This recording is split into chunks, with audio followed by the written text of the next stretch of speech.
জয় নিতাই। তো দেখো আমি ঝিঙে আলু মুগ ডাল দিয়ে কিভাবে তরকারি করি সেটাই তোমাদের সাথে শেয়ার করলাম। আশা করি তোমাদের ভালো লাগবে।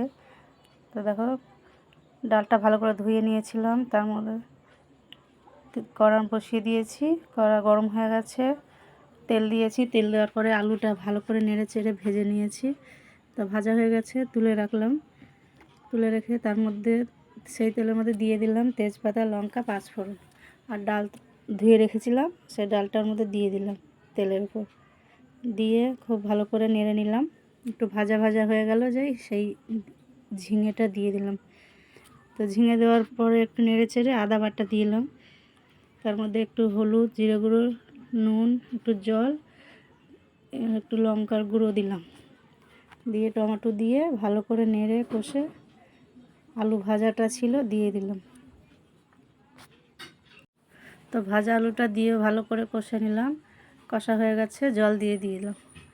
এবার জল দিয়ে ঢাকা দিয়ে দেবো, একটু মিষ্টি দিয়ে দিলাম, কাঁচা লঙ্কা দিয়ে দিলাম। তো হয়ে গেছে এগুলো দেওয়া।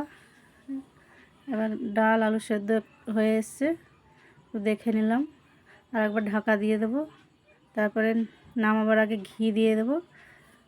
তো ঘি দিয়েছি, হয়ে গেছে। যে রাত্রে রুটি খাওয়ার জন্য করেছি। তো আশা করছি তোমাদেরও ভালো লাগবে, একবার করে দেখো।